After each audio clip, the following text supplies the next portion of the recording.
Girl, I sat down today with exactly one plan. Iced coffee, phone on do not disturb, minding the business that pays me.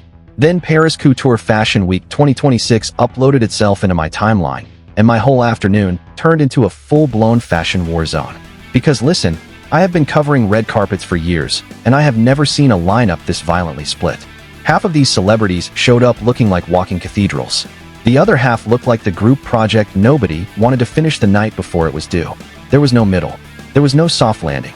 There was carnage. And by the time I finished scrolling, I was ready to fight strangers in the comments. So today, I am doing the messiest, most unhinged, most brutally honest breakdown you will get all week. My top 10 best dressed and my top 10 worst dressed at Paris Haute Couture 2026. And I am telling you right now, at least one of these rankings is going to make you scream at your screen, throw your phone, and immediately come running back to argue with me. You have been warned. Before I even start, let me set the tone. Fashion is subjective, sure, but some of these looks weren't fashion. Some of these were dares. Some were cries for help stitched into fabric. And a couple of them? Chef's kiss, life-changing, generational, the kind of moments people will still be pulling up in mood boards 10 years from now. So grab whatever drink you're clutching, lock your door, silence your group chat, because the tea is scalding today, and I am pouring every last drop. One more thing before we jump in. If you make it to the end of this video, I have a hot take that will absolutely detonate this comment section. Somebody on that carpet embarrassed themselves so badly, I had to sit down and stare at the wall for a full minute. I'm not spoiling the name yet. Stay with me. Trust me. It's worth it. And just so you know how I'm calling this, I'm ranking these looks on 4 things. 1. Styling execution, meaning did the whole look come together or did it fight itself? 2. Silhouette control, because couture lives and dies on shape. 3. The moment, meaning did they actually stop your scroll or did you keep going? And 4. The intangible, that little sparkle of star power that either shows up or doesn't. Some of these celebrities nailed all 4. Some of them missed all 4. And that's how we ended up with the messiest split I've ever covered. Let's roll straight into the winners, because the top of this list is stacked from top to bottom. Kicking things off at number 10, Emma Corrin. Now, Emma is one of those rare people who look at a red carpet, look at the rulebook, and then set the rulebook on fire in front of everybody without breaking eye contact, and I genuinely respect that about Emma. This time, Emma walked into Schiaparelli wearing a pastel feather jacket layered over sculpted, bird-like talons that curled at the ends like something out of a fairy tale nobody wanted to read at bedtime, and my jaw just fell open. Because that is not a look. That is a museum installation with legs. That is the kind of outfit you'd walk past at the Louvre and pretend to understand while your friend explains it to you in a hushed voice with a fake accent. Would I wear it to brunch? Absolutely not. I wouldn't survive the Uber ride there, let alone the mimosa. Would I stare at Emma in it for a full hour? I already did, twice, and I might go back for a third round after this video wraps. That's the entire point of couture, and Emma understood it on a level most celebrities honestly never will. Emma treats fashion like performance art, which is exactly what Paris rewards, and this year Paris rewarded Emma with a spot on my list, a spot in my group chat, and a spot in the algorithm for at least the next month. Sliding into number 9, Jennifer Lopez. Guys, I need someone in a lab coat, a peer-reviewed journal, and possibly a priest to explain to me how Jennifer Lopez keeps doing this. J.Lo walked into Paris like she personally invented the concept of glamour, and everyone else was just borrowing it without permission. Jennifer wore Zuhair Murad, a crystal-embroidered naked dress that caught light from every possible angle like it was designed inside a jewelry box. But the whole show-stopping detail was the enormous feathery white cape wrapped around Jennifer's shoulders like a cloud that rolled in from another dimension. It wasn't just pretty. It was theatrical. It was cinema. It was the kind of moment that makes photographers forget how to breathe. And here's the crazy part. Jennifer Lopez never looks like she's actually trying. J.Lo makes it look like she rolled out of bed dipped in stardust, and someone handed her a couture cape on the way to the car. Honestly, at this point I'm convinced that is exactly what happened. Jennifer has been in this game for decades, and she is still one of the very few celebrities who can walk into a fashion week and command every single camera before she even opens her mouth. Now let's talk about number 8, Bad Bunny. Because can we have an honest conversation for 1 second about men's fashion at these events? It has been snoozing. It has been in a coma. It has been wearing the same 3 variations of black tuxedo since 2015. But Bad Bunny walked into couture like he'd been fitted for it in a past life. Butter yellow suit, gold woven tie, tailoring so precise you could slice bread with the shoulder line. Bad Bunny took a real risk, and unlike most guys who take risks on a carpet and look like they lost a bet with their stylist, Bad Bunny looked expensive. I mean generational money expensive. Old money without in Monaco expensive. This is exactly the kind of moment Bad Bunny needed at this level of fashion, and I am so glad he delivered without flinching. Because if he had missed, if that suit had been even a shade brighter or a stitch looser, it would have been over. But Bad Bunny threaded the needle, and now every men's fashion editor in Europe is scrambling to figure out how to bottle whatever he's doing. Now watch, because number 7 is where it gets scary. Charlize Theron. Girl, Charlize walked in giving elegant villain. Not any villain. The villain who bought the company, stole your man, poisoned the wife, ran the numbers, still made the 7 o'clock reservation, and never once broke eye contact. Charlize wore a monochrome lace mini paired with the most dramatic cape I have seen this year, and every single frame Charlize appeared and screamed, "I have more money than your entire family tree and everyone that tree has ever shaken hands with." That cape alone was doing the work of an entire outfit, an entire film, and an entire cast of extras. Meanwhile, if you handed me that same cape, I would trip on it before I even made it past the door. Charlize has a control over drama that most celebrities can only dream about, and it comes from the fact that Charlize genuinely doesn't care if you love it. She's not asking, she's telling, and I love that about her. Number 6 is Jimin. And listen carefully, because this one is a masterclass in restraint. That deep blue velvet jacket with all the intricate embroidery could have easily gone overboard and looked like a costume from a period drama, but Jimin paired it with relaxed denim, which is the kind of move only people who genuinely understand tailoring can pull off without looking ridiculous. Because on paper, it should have clashed like nails on a chalkboard. In reality, it looked like Jimin invented a brand new category of luxury on the spot.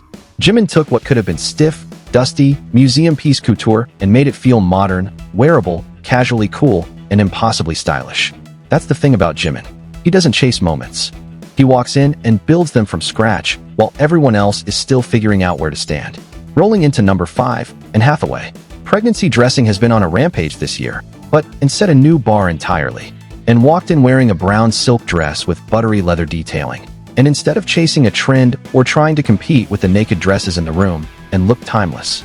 Almost like and was gently pulled out of a 1970s Vogue editorial and dropped into Paris without being told what year it was. That look was soft. It was rich. It was quietly powerful. And can we talk about how Anne Hathaway keeps aging in reverse? Because I have theories.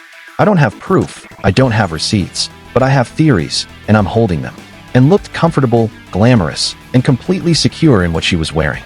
There was no tugging, no fidgeting, no visible tension. That, right there, is the flex. When your outfit disappears into you and lets you be the moment, you have won the day.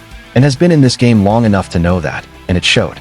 Number 4, and I don't know how she keeps doing it, is Lupita Nyong'o. Y'all, Lupita cannot miss. It's not allowed. It's actually starting to feel like an unfair advantage over the rest of the industry. Lupita understands color better than any stylist working right now. And I say that as somebody who has watched Lupita walk carpets for years without a single misstep. This coral red Chanel gown with the sharp geometric cutouts had Lupita looking like the sun personally clocked in for the event. Lupita didn't just wear the gown. Lupita gave the gown a whole personality, a whole backstory, a whole aura. There is a difference between wearing clothes and wearing confidence, and Lupita has been giving free clinics on the second one for the entire decade. The way Lupita moves in couture is not something you can teach. Either you have it or you don't. Lupita has it in bulk. Landing at number 3, Zendaya. Girl, I replayed Zendaya's photos so many times I owe my Wi-Fi provider a heartfelt apology and a fruit basket. This porcelain-inspired Schiaparelli look looked like it walked straight out of Greek mythology and forgot to check back in. Mirrored fringe, an ombre bustier, and a silhouette so sculpted it looked physically impossible without CGI. Zendaya has this frustrating little talent, and I mean frustrating with love, where the wildest, most complicated, most architecturally unhinged outfits somehow look effortless on her body. Most people wear couture. Zendaya becomes couture. It's not the same activity. It's not even the same sport. Zendaya could show up in a paper bag with structural beading and staples, and she would still trend for 3 days straight while think pieces got written about it in French. That is the level Zendaya operates at, and Paris this year confirmed she is not slowing down. Now we enter the danger zone. Number 2, and I already know the comments will be a battlefield, is Teyana Taylor. Teyana almost stole the entire week. Actually, let's not sugarcoat it. Teyana came dangerously close to stealing everything and driving off with it. That gold-sculpted corset looked like something an ancient goddess would strap on before going into battle against an entire empire, and the black velvet skirt underneath balanced out the drama so perfectly it made the whole silhouette look like a sculpture come to life. Teyana walked in radiating power, fearlessness, and that specific untouchable energy that money genuinely cannot buy. I sat there for a full minute honestly considering whether Teyana Taylor deserved the #1 spot on this list. If you put Teyana at the top of your ranking, I get it. I truly do. Teyana earned that conversation. Because this was one of the closest fashion races I have had to call in years, and Teyana was breathing directly down the neck of my #1. But my #1, the undisputed queen of this entire fashion week, the woman who understood the assignment better than anyone breathing air on that carpet, is Cardi B. Cardi Belcalis Almanzar. That Cardi.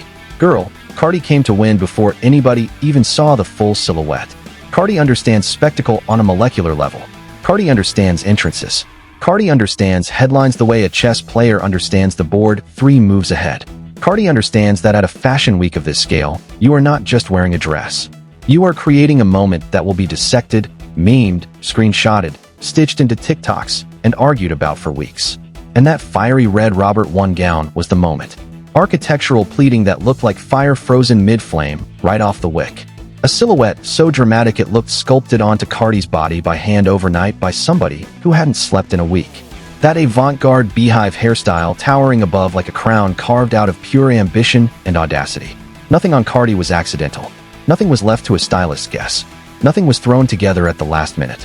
Cardi walked out there, took a breath, looked at the cameras, and told the internet to sit down, because class was officially in session and attendance was mandatory.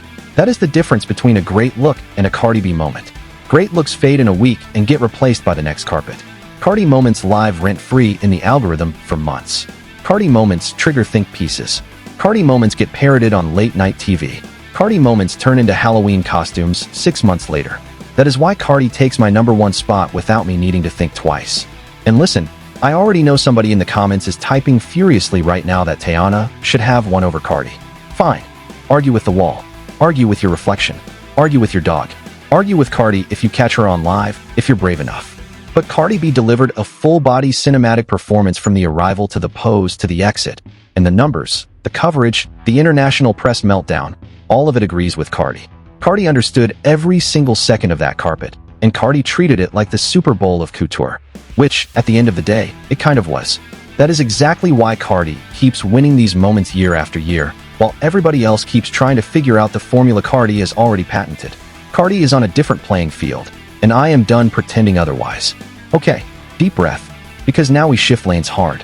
Because the worst dressed list is where feelings are about to get bruised, and I want to remind everybody, I say all this with love.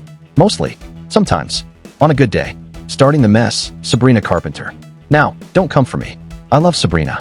Sabrina is talented. Sabrina is charming. Sabrina eats up a stage. Sabrina has been having one of the biggest cultural moments of the year. But this Dior look confused me on a deep spiritual level. There was sheer lace happening in one place. There was awkward bunching happening somewhere else. There was some kind of structural situation at the top pretending to hold the whole assignment together. And it all felt like 3 completely different dresses got into a fist fight in the fitting room, and this was the mediated settlement. Maybe there was a vision. Maybe the designer explained it. Maybe Sabrina fully believed in it. But whatever the vision was, it did not include me, my eyes, or basic common sense. Sabrina deserves so much better than this. I need her stylist pulled aside for a serious sit-down conversation. Not fired. Just spoken to. Sternly. Naomi Watts. Oh, this one physically hurts, because Naomi is stunning. Naomi could show up in a hotel bathrobe and still look expensive on a Tuesday. But this boxy Dior situation had Naomi looking like the general manager of a luxury hotel about to sit me down and explain, very politely, why my reservation is not in the system despite the confirmation email in my inbox. It was stiff. It had zero movement. There was no couture drama, no swish, no life pulsing through the fabric. Naomi is capable of so much more than this. This was not it. Not even close. Naomi, next time, please. I am begging on both knees. Give us the drama we know you can deliver. Kylie Minogue. Girl, I have to say this out loud. That Valentino look looked sleepy. Not soft. Not effortless. Sleepy. Everything just hung off Kylie. Nothing had shape. Nothing had structure. It looked like one of those absurdly expensive robes you see wealthy characters wandering around in inside enormous mansions right before something dramatic happens in a movie. Which, I guess, could have been the intended mood board. But it wasn't mine. Kylie has done incredible fashion over the years. Kylie can command a look when she wants to. This felt like Kylie forgot she was going to Paris until roughly an hour before the car pulled up. And I refuse to believe that's what actually happened, but the outfit was telling on somebody. Rebecca Ferguson. Now, this one actually made me sad, and I genuinely hate that it made me sad, because I could tell exactly what Rebecca was trying to do. I understood the concept she was reaching for from a mile away. Draping is hard. Draping is architectural. Draping, done right, can be absolutely gorgeous and museum-worthy and etched into every fashion history book from now until forever. But in this case, all that fabric completely swallowed Rebecca's silhouette until it genuinely looked like the outfit was wearing Rebecca instead of the other way around. Rebecca has presence. Rebecca has elegance. Rebecca has one of those faces that a camera falls in love with instantly. No filter needed, no angle required. That dress erased all of it in a way that felt almost cruel. And when a couture piece erases the person wearing it, something has gone very wrong somewhere between the initial sketch, the mood board meeting, the first fitting, the second fitting, and whoever gave the final green light. I don't know who signed off, but somebody owes Rebecca an apology and a redo. And real quick, before I keep going, if this is your first time on the channel, this is what we do here. We break down the moments that everybody else is either too scared or too polite to actually talk about. So do me a favor, hit that subscribe button, tap the notification bell, and then meet me back here in the comments section, because we've got work to do. Let me squeeze in a few more names before I let this go, because I promised the messy list, and I owe you the messy list. There was a look on the carpet that had layered ruffles going in 6 different directions like the dress was trying to leave the venue on its own. There was a metallic gown that photographed like a piece of aluminum foil unfortunately smoothed over a mannequin. There was a black tulle situation that looked like a Halloween store display got dragged out of a storage closet and lightly steamed. I am not naming names on those specific ones today, but if you saw the same photos I saw, you already know exactly which looks I'm talking about. Sound off in the comments. I want to see if we're aligned. Now, here is my promised hot take, and I want you seated when I say it. The absolute worst dressed of the entire week wasn't even one of the celebrities I ranked. It was a stylist decision so bad I actually gasped, closed the tab, and had to open it again to make sure my eyes weren't lying. But I am not putting that name in this video, because if I do, it will absolutely start a war, and I want to save that specific war for a dedicated follow-up. Because trust me, that video is going to be a bloodbath, and I don't want it buried inside this one. Overall, Paris Haute Couture Fashion Week 2026 did exactly what fashion is supposed to do. It made the internet lose its entire collective mind. Some outfits made us dream in high definition. Some made us laugh out loud in public places. And more than a few had us in group chats debating for days straight, screenshotting every angle, zooming in on details, sending voice notes at 2 in the morning. If everybody agreed on fashion, fashion would be boring. Fashion should hurt a little sometimes. Fashion should make you gasp, get offended, close your eyes, and then look one more time just to make sure. That is the entire point of Paris. That is why we keep watching. That is why couture still matters, even in an era where trends flip every 4 hours. Now here's what I actually want to know. Did Cardi B deserve that #1 spot? Or did Teyana Taylor get completely robbed on my list? Was there someone I ranked way too high who you would have snatched off this list entirely and thrown into the worst dress pile? Was there a look I dragged that you actually thought was stunning, and I completely missed the vision? Was there a Paris Couture 2026 outfit I forgot to talk about that has your whole timeline arguing? Girl, I already know this comment section is about to be a full-blown fashion courtroom, and honestly, I'm setting up chairs. Don't disappoint me. And listen, if you want to know exactly who I would have crowned worst dressed if I stopped being polite, and exactly which stylist earned the disaster of the week, I am dropping a follow-up that goes even harder, gets even messier, and names every single name I dodged today. So make sure you're subscribed and the notifications are actually turned on, not just sitting there pretending. Because that next video is going to break the internet. Same iced coffee, same energy, twice the mess, triple the tea. See you very, very soon.